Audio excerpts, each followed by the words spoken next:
भेला भएको छौँ। यहाँ जतिजना पाल्नुभयो फेरि यो स्मृति सेवालाई फेरि यो वार्षिकी प्रायोजकका यो कार्यक्रमलाई हामी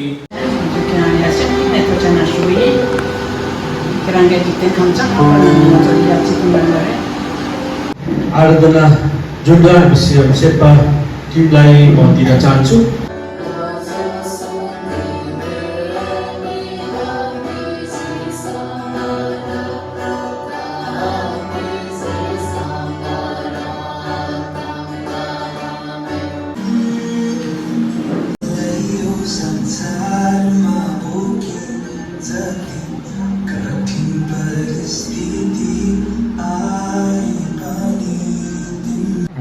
जतिजना आइदिनु भयो यहाँहरू सबैजनालाई स्वागत गर्दै मेरो आमा डाकी शेर्पा निकै कम उमेरमै उहाँ विधवा हुनुभयो। मैले बाइबल पढ्ने मौका पाएँ। मैले बुझेँ हाम्रो सङ्घर्ष जीवनको डर पीडा र दुःखको मूल कारण भनेको हाम्रो टुक्रिएको सम्बन्ध रहेछ।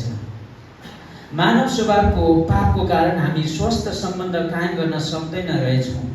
बिस्तारै मैले बुझेँ कि किन येशू स्वर्गबाट यस पृथ्वीमा आउनुभयो, हाम्रो पाप क्षमा गर्न र हाम्रो परमेश्वरसँग र मानिस बीच मेलमिलाप गराउन। उहाँमा र उहाँसँगै जिउँदा मात्र हामी परमेश्वरसँग र एकअर्कासँग स्वस्थ सम्बन्ध पुनर्स्थापित गर्न सक्ने रहेछौँ। डान्डेल छ अनि त्यसलाई बाँधेर हाम्रो यो फाउन्डेसनको शुभारम्भ गरिदिनु हुनेछ। अनि यो समय यहाँहरू सबैजनाले ताली बजाइकन आज सम्मान व्यक्त गर्न सक्नुहुनेछ। ताली बजाइदिउँ।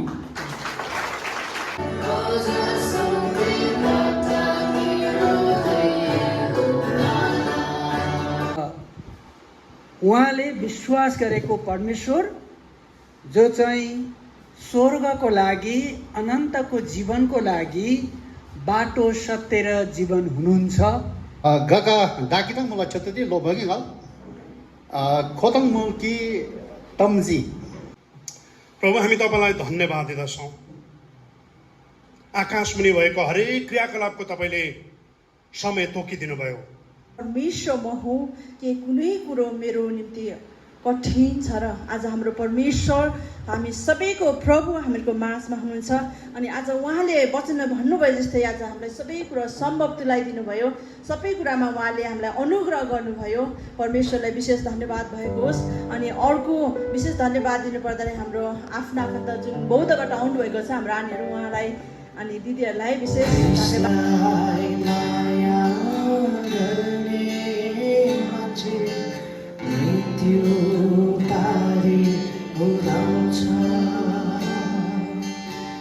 फाउन्डेसनलाई पनि हामी उद्घाटन गरेका छौँ, शुभारम्भ गरेका छौँ। प्रभु यो सबैलाई त परमेश्वरले अनुग्रह